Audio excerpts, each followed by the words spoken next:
تو سارا کا سارا مقصد یہ ہوتا ہے کہ وہ انسان ذہنی طور پر الجھ جائے، اپنے مقصد سے ہٹ جائے، کسی بھی طرح کی کنفیوژن کا شکار ہو جائے، وہ خود ہی مختلف طرح کے شکوک و شبہات میں پڑ جائے، اپنے آئیڈینٹی کرائسس میں پڑ جائے، اور وہ انسان جو کسی بھی طرح کی ترقی یا کسی بھی طرح کے مقصد میں چل رہا تھا وہ پیچھے ہٹ جائے، یا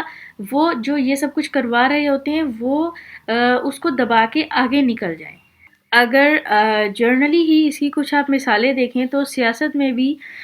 جیسے انتخابات کے دوران بہت سے امیدوار ایک دوسرے کے خلاف جھوٹ بولتے ہیں، بہتان بناتے ہیں، اسی طرح سیلیبریٹیز بھی ایک دوسرے پر یا اسپورٹس مین ایک دوسرے پر مختلف طرح کی باتیں کرتے ہیں یا انڈائریکٹلی لوگوں میں باتیں پھیلاتے ہیں تاکہ کسی دوسرے کو وہ انڈائریکٹلی ہٹ کریں۔ عام زندگی میں بھی ہم یہی دیکھتے ہیں کہ کوئی بھی کسی کو نقصان پہنچانے کے بارے میں یہ سوچتے ہوئے یہ نہیں ڈرتا ہے کہ اس کو کس طرح سے نقصان دینا ہے، اور وہ اس کے خلاف جھوٹی باتیں پھیلانے لگ جاتا ہے، کیونکہ آج کے وقت میں جب ہم انفارمیشن کو اتنی تیزی سے کنزیوم کر رہے ہیں اور اسپیشلی سوشل میڈیا بھی ہے، تو وہ سارا کچھ اتنا جلدی ہونے لگ گیا ہے کہ ہمارے دماغ کو وہ پروسیس کرنے کی عادت ہی نہیں رہی کہ وہ تحقیق کرے، وہ تصدیق کرے، وہ اس چیز کی گہرائی میں جائے۔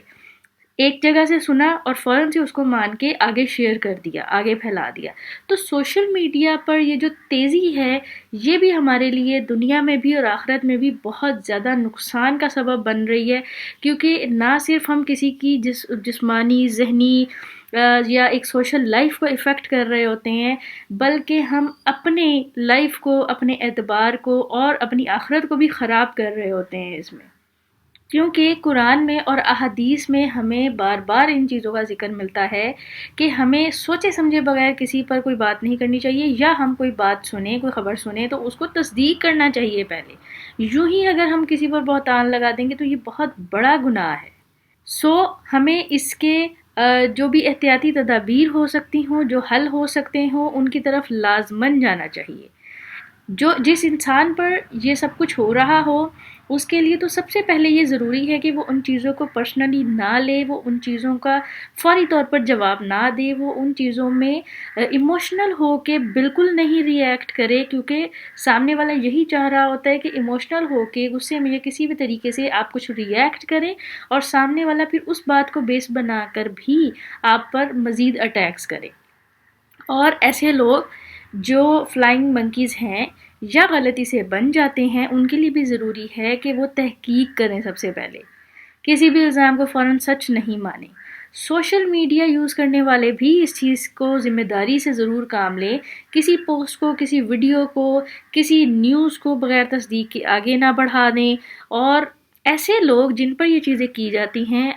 وہ پروفیشنل ہیلپ کے ساتھ ساتھ قانونی راستے بھی اختیار کریں،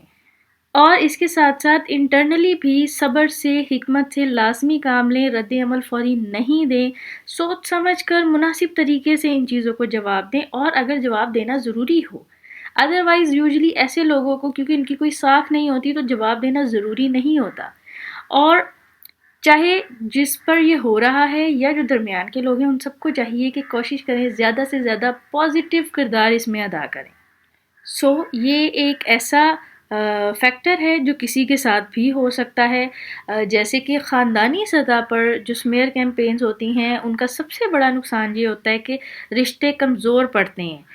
جن لوگوں نے یہ کیا ہوتا ہے ان کے تو ذہنی اثرات رہتے ہی ہیں، یا وہ دیر کے بعد اس سے نکل جاتے ہیں، لیکن جن لوگوں نے یہ کیا ہوتا ہے یا درمیان میں جو لوگ اس مغالطے میں آ چکے ہوتے ہیں وہ بھی اپنے آپ کو کمزور کر دیتے ہیں دوسروں کی نظر میں، وہ اپنی عزت خراب خود ہی کر لیتے ہیں۔